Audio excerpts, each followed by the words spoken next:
Story 1. I never thought I'd end up here, typing out this experience for strangers on the internet. But the memory of that night still chills me more than any winter ever could. Back then, I was working as a technician at a remote research outpost in the Arctic. It wasn't glamorous, just me and 4 others maintaining equipment, running data, and keeping the place operational through the endless snow. We rotated in shifts, 2 months on, 1 month off, and it was my second winter there. The cold was something else, the kind that bites straight through your layers and leaves a phantom chill in your bones even hours after coming inside. That particular week, the temperature had plunged to an unnatural low, even for the Arctic. It wasn't just the cold, though there was something in the air. You could feel it in the way the wind carried a strange high-pitched whistle, like a scream frozen mid-air. The snow outside glittered under the dim, shifting lights of the aurora, but it felt wrong somehow, like the landscape itself was alive and watching. The isolation was hard enough without the strange weather, and we were all on edge. I remember Anders, our team leader, joking that the cold was playing tricks on our heads. Cabin fever, he called it, though his laughter never quite reached his eyes. It was just after midnight when everything went wrong. I'd been finishing a systems check in the control room when a deep rumble shook the station. It wasn't an earthquake, it felt deliberate, like something had moved beneath the ice. Moments later, Anders burst into the room, his face pale as a sheet. "Gas leak," he said, voice clipped and urgent. "We need to evacuate, now." The others were already scrambling to gear up, their movements sharp with panic. My heart sank as the implications hit me. Stepping outside into the storm meant risking frostbite or worse, but staying inside wasn't an option either. Something was leaking into the shelter, and it wasn't just gas. We rushed to grab our gear, every second feeling heavier than the last. The station's warning alarms blared, a low wailing sound that seemed to blend with the eerie howling of the wind outside. I threw on my insulated suit and tightened the straps on my boots, all while the growing dread in my chest made it hard to breathe. Anders barked orders, trying to keep us focused, but his voice wavered. "Stay together," he kept saying. No matter what. That was easier said than done. Outside, the world was a swirling white void, the snow coming down so hard, it stung like needles on exposed skin. The moment we stepped out, the cold hit me like a hammer. It wasn't just freezing, it was suffocating, like the air itself wanted to crush us. We formed a tight line, following Anders toward the emergency shelter about 100 meters away. That's when I first noticed it. Through the swirling snow, I thought I saw something move. It was subtle, a shift in the shadows that didn't match the wind's rhythm.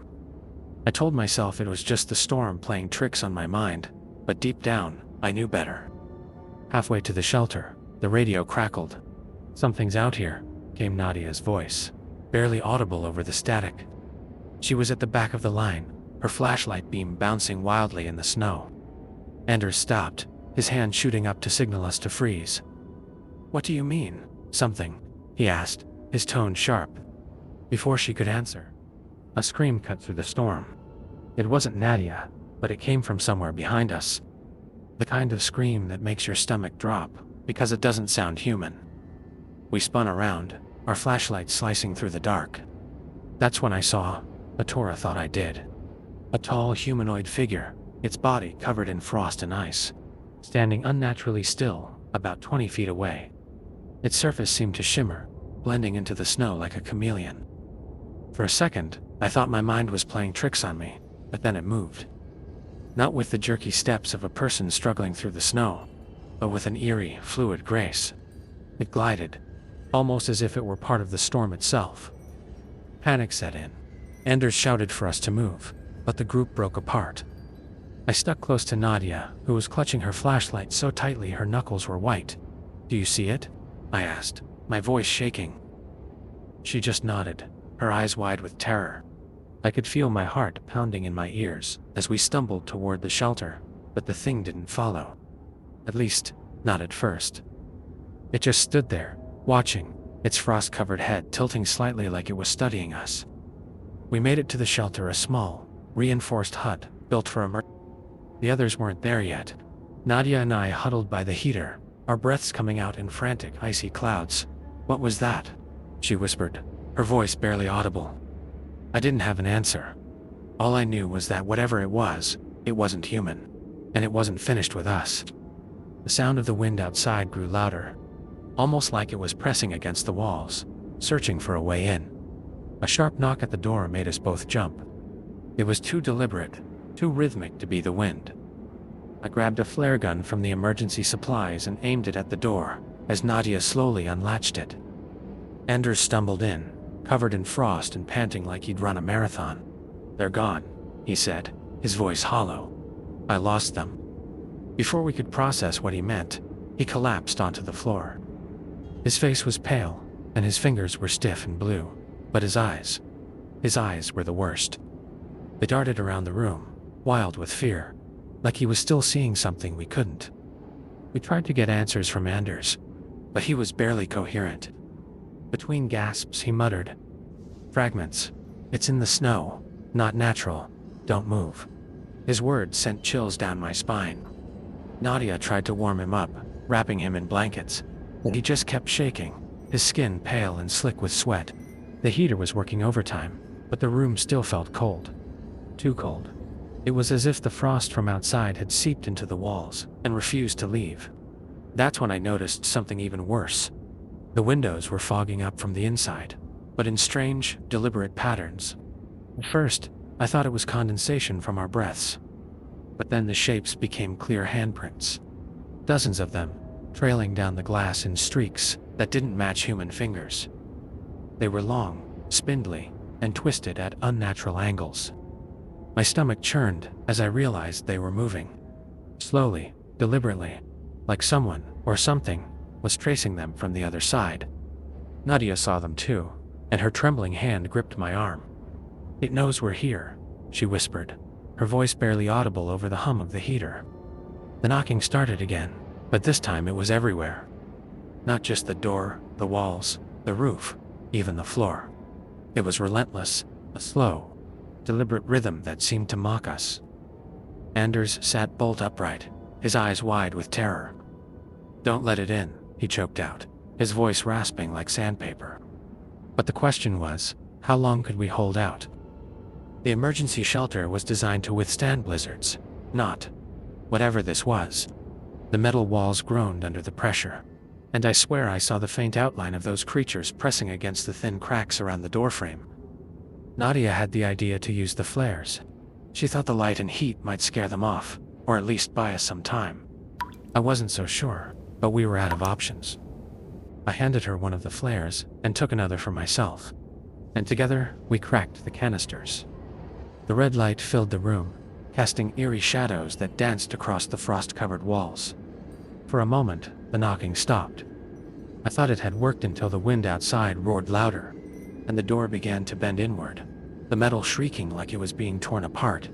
When the door gave way, it wasn't what I expected. There weren't dozens of creatures, just one. It moved like a wisp of smoke, its frost-covered form twisting and reforming as it entered the shelter. The cold that came with it was unbearable, like the air had turned to ice.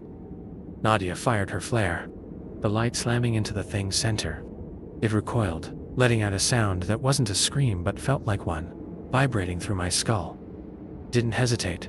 I fired my flare, too, and the creature dissolved into the air, leaving nothing but a fine layer of frost behind.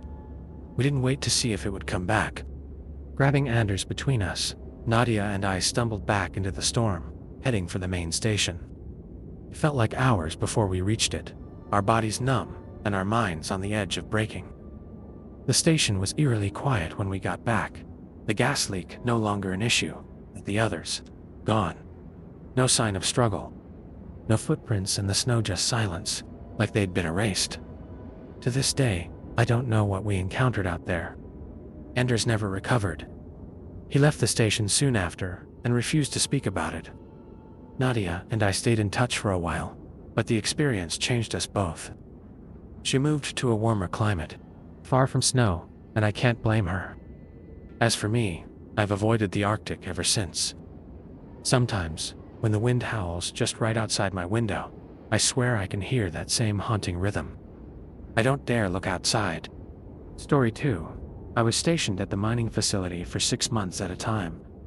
A job that paid well enough to justify the isolation and the biting cold. The place was nestled in a frozen expanse of tundra, a cluster of steel buildings half buried in snow and ice.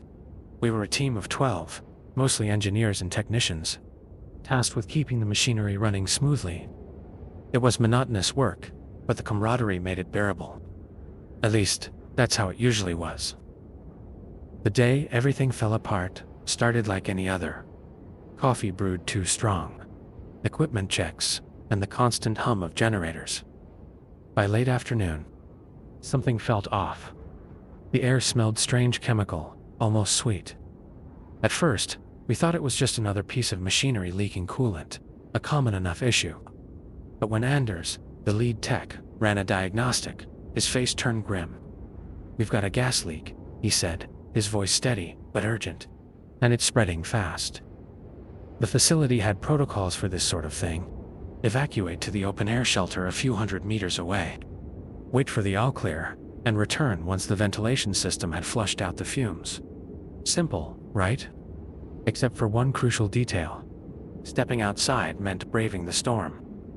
The wind outside was relentless, carrying sheets of icy snow that stung like needles against exposed skin. The temperature had dropped to a record low that morning, and the thought of leaving the relative warmth of the facility made my stomach churn. We all suited up, bundling ourselves in layers of thermal gear and strapping on oxygen masks. Anders led the way, his flashlight beam cutting through the swirling whiteout. "Stay close and move fast," he instructed. "This storm's no joke." I nodded, clutching my own flashlight with frozen fingers. But as we stepped into the blizzard, I couldn't shake the feeling that something was watching us. The wind hit us like a wall, nearly knocking me off my feet as we pushed forward. The shelter wasn't far, just a 5-minute walk in normal conditions, but with the storm raging, it felt like miles. The snow was so dense that I could barely see Anders' silhouette ahead of me. Behind me, I heard Nadia muttering curses under her breath, her voice muffled by the howling wind. "This better not take long," she shouted, though I doubted anyone could hear her. I gritted my teeth and kept moving, focusing on the faint glow of Anders' flashlight.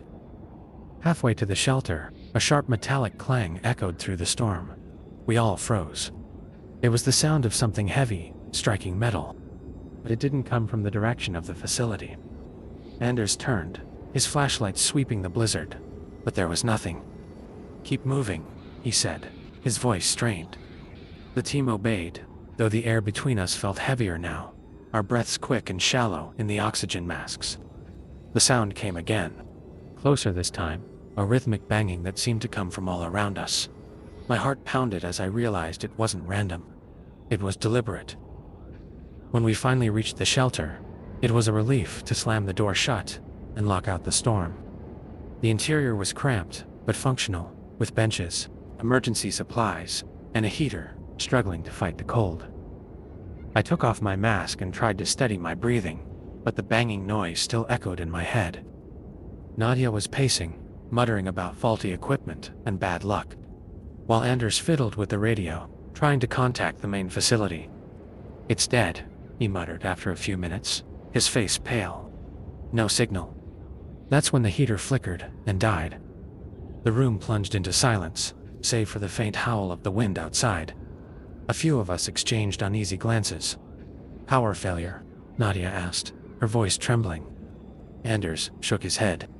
"This shelter has its own generator. It shouldn't fail." The temperature was already dropping, and I pulled my coat tighter around me. Then I heard it. A soft, scraping sound, like claws against metal. It started at the far end of the shelter and slowly moved toward us, the noise growing louder with every second. Anders grabbed a flashlight and motioned for us to stay back. He moved toward the door, his steps slow and deliberate. The scraping stopped just as he reached it. He hesitated, then threw it open, aiming the beam into the storm. For a moment, we saw nothing but swirling snow. Then something darted past the light, fast and fluid, barely more than a shadow. Anders stumbled back, slamming the door shut. What the hell was that? Someone whispered. No one answered. The banging started again, but this time it was coming from the roof. We all looked up, the sound echoing through the thin metal walls. My stomach churned as I realized whatever was out there wasn't just random wildlife. It was coordinated, deliberate. Nadia grabbed a wrench from the emergency kit, her hands shaking. "We can't just sit here," she said, her voice rising in panic. "We have to do something." But what? Going back into the storm felt like a death sentence, yet staying put wasn't much better. The banging stopped abruptly, and for a moment, the silence was worse. Anders crept back toward the door, listening. Then the roof caved in. Snow and ice cascaded into the shelter, and with it came the thing, a humanoid shape, covered in frost, its body twisting unnaturally as it moved. Its face, or what should have been a face, was featureless. A blank expanse of ice that reflected the dim light like a mirror. It didn't make a sound as it moved toward us, but its presence was overwhelming, suffocating. The cold around it was palpable, like standing in the heart of a glacier. Chaos erupted in the shelter. Anders shouted for us to run, but where could we go? The thing moved with an unnatural speed, its frost-covered limbs stretching in ways that defied logic. Nadia swung her wrench, but it passed through the creature like it was striking smoke. The cold it left behind made her drop the wrench with a yelp, her hand already red and blistered. I scrambled for the emergency flares, fumbling with numb fingers as the temperature plummeted even further. My breath came out in frantic, visible puffs, the cold biting deeper into my skin with every second. Anders grabbed one of the flares and ignited it, the red light casting long, flickering shadows across the small space. The creature recoiled, its icy form distorting and writhing as if the heat hurt it. "Keep it back," he yelled, thrusting the flare toward it. I managed to light another one and followed his lead, the two of us forcing the thing to retreat toward the gaping hole in the roof. It moved sluggishly now, its shimmering surface flickering like a dying flame. I dared to hope that maybe, just maybe, we could drive it out. But then the banging returned, louder and more insistent. This time, it came from every direction: the walls, the floor, even the hole above us. I realized with a sinking feeling that it wasn't alone. The shelter groaned under the pressure as more of the creatures emerged from the snow, their frost-covered forms slithering down like liquid ice. Nadia screamed, backing herself into a corner, her eyes wide with terror. Anders and I swung our flares desperately, but there were too many. They didn't attack outright. They just closed in, their presence sapping the heat and air from the room. Desperation took over. I grabbed a small emergency fuel canister and hurled it toward the largest cluster of creatures. Anders, understanding my plan, fired his flare into it. The explosion wasn't large, but it was enough. A wave of heat and fire surged through the shelter, melting frost and forcing the creatures back. They shrieked not with sound, but with vibrations that made my teeth ache and my head throb. The few that remained dissolved into the snow, their forms collapsing like smoke caught in a gust of wind. The shelter was in ruins, the walls buckling under the weight of the storm, but the creatures were gone. Anders wasted no time. "We have to move," he said, pulling Nadia to her feet. She was shaking uncontrollably, her face pale and tear-streaked, but she nodded. We stumbled out into the storm, clutching the remaining flares like lifelines.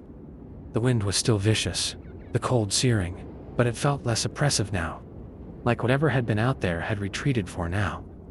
It took us over an hour to find our way back to the main facility.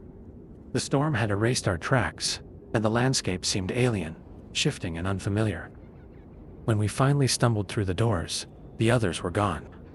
No signs of struggle. No explanations, just an empty space that felt wrong in its silence. We didn't speak as we sealed the doors and huddled in the control room, waiting for daylight. None of us dared to sleep. By morning, the storm had cleared, but the unease remained. Anders tried to report what had happened, but no one believed him. The official story was a gas leak and a structural collapse in the shelter. The rest was chalked up to hysteria brought on by stress and isolation. Nadia left the facility soon after, vowing never to return to the tundra. Anders and I stuck it out until our rotation ended, but neither of us ever spoke about that night again, not to each other, and not to anyone else. Even now, years later, I can't forget the sound of that rhythmic banging, or the way the air seemed to freeze solid around those things. Sometimes, on cold winter nights, I catch myself staring out the window, half expecting to see one of them standing there. Watching, I've learned to keep my curtains closed. Story 3. It was supposed to be a simple weekend hike. Nothing too strenuous, just me, my cousin Emma, and our friend Carlos. We'd planned it for weeks, looking forward to escaping the city and soaking up some fresh air in the wilderness. The trail we picked was remote, but not unmanageable. A winding path that cut through dense forest and led to a stunning overlook. The weather was perfect that morning. Clear skies, crisp air, and just enough of a breeze to keep things comfortable. We packed light, just the essentials: water, snacks, and a first aid kit. None of us expected anything more than sore legs and some great photos. By midday, we were deep into the trail, surrounded by towering trees and the occasional bird call. It felt like we were miles from civilization, which was exactly what we wanted. Emma was ahead, snapping pictures of every wildflower and odd-shaped rock she could find, while Carlos and I lagged behind, chatting about everything and nothing. It was peaceful, almost meditative. That's probably why it took us so long to notice that the forest had gone eerily quiet. No birds, no rustling leaves, not even the distant hum of insects. Just silence. The first sign of trouble came about an hour later. Emma had stopped to photograph a strange patch of moss when she froze, her camera halfway to her face. "Do you hear that?" she whispered. Carlos and I stopped in our tracks, straining our ears. At first I didn't hear anything, but then it came a faint, rhythmic buzzing, so low it was almost imperceptible. It didn't sound like any insect I'd ever heard before. It was too synchronized, too deliberate. "Probably a wasp nest," Carlos said, though he didn't sound convinced. Emma frowned, lowering her camera. "It's coming closer," she said. The buzzing grew louder as we stood there, frozen in place. It wasn't just a sound anymore. It was a vibration that seemed to hum through the air and into my chest. Emma clutched her camera tightly, her eyes darting around the forest. "Let's keep moving," she said, her voice strained. None of us argued. We quickened our pace, but the sound followed us, growing more insistent with every step. I glanced over my shoulder more times than I could count, but the forest behind us looked the same. Endless trees, thick underbrush, and nothing out of the ordinary. About 10 minutes later, the buzzing stopped. Just like that, it was gone. We paused to catch our breath, our nerves still frayed. "See," Carlos said, forcing a laugh that sounded more like a croak. "Probably just a swarm of bees. They've moved on." Emma didn't look convinced, and neither did I. But there wasn't much we could do, except keep going. We were hours from the trailhead, and turning back didn't seem any safer than moving forward. Still, the silence that followed felt heavier than before, like the forest itself was holding its breath. We reached a clearing not long after, a patch of open sky, surrounded by tall grass and wildflowers.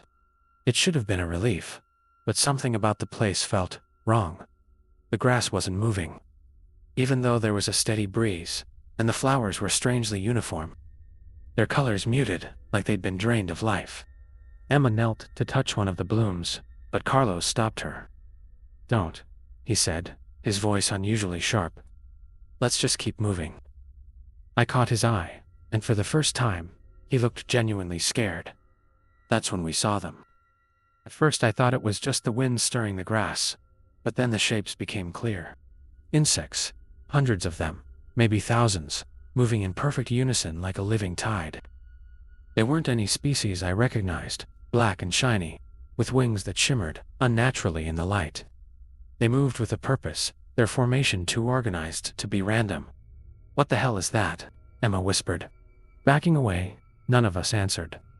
We were too busy staring as the swarm began to rise, forming a dark, swirling cloud that hovered over the clearing. Carlos grabbed my arm. "Run," he said, and we didn't need to be told twice. We bolted back into the trees, the buzzing returning with an intensity that made my ears throb. The swarm followed, darting through the branches like a shadow given life. I could feel them now, brushing against my arms and face, their wings leaving behind tiny stinging cuts. Emma was ahead of me, her breathing ragged, while Carlos brought up the rear, swatting at the insects with a branch he'd picked up along the way. "They're hunting us," he shouted, and his words sent a chill down my spine. The trail became harder to follow as the swarm pressed us deeper into the forest. My legs burned, and my lungs felt like they might burst, but stopping wasn't an option. I glanced back and nearly tripped over a root when I saw one of the insects land on Carlos. It wasn't just biting him, it was burrowing, its thin, needle-like legs sinking into his shoulder. He screamed, swatting at it desperately, but it clung to him like it was fused to his skin. "Help me," he yelled, his voice cracking. Emma and I hesitated for a split second, but in that moment, he collapsed. Emma pulled me forward, her face pale and streaked with tears. "We can't stop," she said, her voice trembling. I wanted to argue, to go back for Carlos, but the swarm was already closing in. His screams echoed through the forest, blending with the relentless buzzing until I couldn't tell where one ended and the other began. I felt sick, but there was no time to think. We kept running, the swarm nipping at our heels, until the trees suddenly opened up and we stumbled onto another trail, a wider one, marked with an old wooden sign. We were so disoriented that we didn't even realize where we were until Emma pointed to the trailhead in the distance. We sprinted toward the trailhead, our legs trembling and our breaths ragged. The buzzing was still behind us, a relentless wave of sound that grew louder with every step. I didn't dare look back again, terrified of what I might see. Emma reached the edge of the clearing first, practically collapsing onto the dirt parking lot. I stumbled out a moment later, my chest heaving, but the buzzing, it stopped, just like that. The sudden silence was almost more unsettling than the noise had been. I turned around, half expecting the swarm to come bursting out of the trees, but there was nothing. Just the stillness of the forest, as if it had swallowed them whole. Emma sat on the ground, clutching her knees and rocking back and forth. "Carlos," she muttered, her voice cracking. "We left him." I didn't have the words to respond. Guilt twisted in my stomach, but I couldn't bring myself to say anything. What could I have said? That it was the right choice to leave him. That we would have died too if we stayed. Even now, I'm not sure I believe that. All I knew in that moment was that we were alive, and he wasn't. We made it back to the car, but neither of us spoke as I started the engine and drove. The road out of the park felt impossibly long, the trees towering on either side like silent sentinels. Emma stared out the window, her face pale and streaked with dried tears. Every so often, she'd flinch, her eyes darting toward the forest, as if expecting the swarm to reappear. I didn't blame her. My hands were shaking so badly that I almost drove off the road twice. The buzzing was gone, but it still echoed in my ears, like a sound too deeply ingrained to forget. When we finally reached a town, we stopped at a small gas station. Emma went inside to call for help, while I sat in the car, trying to piece together what had just happened. My mind was a blur, flashes of Carlos' face and the swarm's unnerving coordination replaying over and over. Emma came back a few minutes later, her face ashen. "The ranger said they'll send a search party," she said. "But I didn't tell them everything, just that we got separated." I nodded, unsure whether that was the right choice, but too drained to argue. Days turned into weeks, and we didn't hear anything about Carlos. The search party found his backpack near the clearing, but no other trace of him. They chalked it up to an accident, maybe a fall or exposure, but Emma and I knew better. Whatever those things were, they weren't natural. They weren't normal. Emma tried to talk to me about it once, but I shut her down. What good does it do to dwell on it? I snapped, and she never brought it up again. Not to me, at least. I haven't spoken to her in years. I still go hiking sometimes, but never anywhere remote. I stick to well-worn trails, with plenty of other people around. Even then, I carry a can of bug spray in my pocket. Not that I think it would have done much against what we saw. Sometimes, when I close my eyes at night, I hear that buzzing again, faint and rhythmic. Like it's still out there, waiting. I wonder if Carlos ever heard it before the end, or if it was silent for him too. To this day, I don't know what those insects were, or why they came after us. I've scoured the internet, looking for similar stories, but nothing matches. Maybe it's better that way. Maybe some things aren't meant to be understood. All I know is that the forest felt different that day, alive in a way it shouldn't have been. And I don't think it was just the swarm. Something else was out there. Watching, waiting. We were just unlucky enough to stumble into its territory.